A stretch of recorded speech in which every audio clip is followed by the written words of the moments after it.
শাকিব খান তো আসলে মানে স্টার, মেগা স্টার, বাংলাদেশে অবশ্যই একজন সবচেয়ে বড় উজ্জ্বল নক্ষত্র।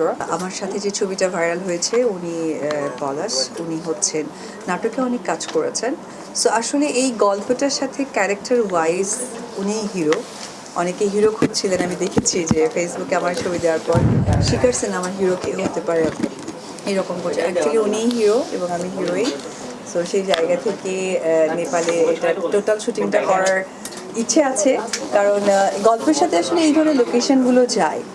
সো ওয়েট অ্যান্ড সি, দেখবো। চলচ্চিত্রটা আসলে কোনো না কোনো গল্পকে কেন্দ্র করে কোনো না কোনো গল্পের বহিঃপ্রকাশ বা কোনো একটা আদলে থাকতেই হয়, এটা আমরা চিরাচরিত সত্য কথা।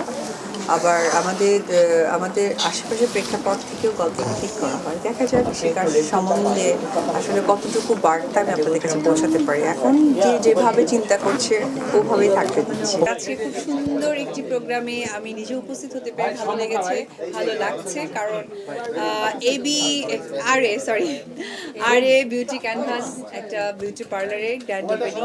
আসলে যখন কোনো নারী উদ্যোক্তা ভালো কাজ করে তখন আসলে সেখানে পাশে থাকতে পারে সবসময় আমার ভালো লাগে। এখন তো বিউটিফিকেশন এত বেশি হয়ে গেছে, সেখানে আসলে আরও একটি বিউটি পার্লার যুক্ত হলো। সো আমি শুভকামনা জানাবো এবং শুভেচ্ছা জানাবো আর এ বিউটি ক্যানভাসে যারা ওনারা। অবশ্যই একজন চিত্রনায়িকা হিসেবে আমার দায়িত্বের মধ্যে পড়ে সৌন্দর্যের সাথে হচ্ছে যুক্ত হওয়া। পাশাপাশি আমার নিজেরও এই সৌন্দর্য একটি প্রতিষ্ঠান আছে, তবে সবসময় আমি যেহেতু এই সেক্টরের সাথে আমারও পথ চলা দীর্ঘ 2 বছর হয়ে যাচ্ছে বিগত, তো আগামীতেও হয়তো বা আমি পথ চলছি বা চলবো। তো সেই জায়গা থেকে একজন নায়িকা হিসেবে আমার মনে হয় যেটা দায়িত্ব একটা পার্ট, কারণ সৌন্দর্যর জায়গা থেকে অনেকে আমাদেরকে প্রশ্ন করে থাকে। সজলে ভাইয়ের বুকে মাথা দেওয়া একটা লুক দেখেছেন না, এটা প্রশ্ন থেকে যাক, বলতে চাচ্ছি না, প্রশ্ন থেকে যাক, অবশ্যই এটা আসবে সামনে। অ্যাকচুয়ালি এটা সিনেমা মানে এন্টারটেইন।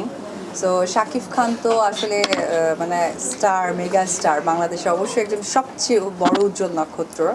সো একজন ভালো কাজের সাথে সকলেই থাকতে চায়, এটা ব্যতিক্রম না। তবে যে কোশ্চেন্সটা আপনি করলেন এটা ইন ডিটেইলের জন্য অফকোর্স ওয়েট করতে হবে সিনেমার জন্য।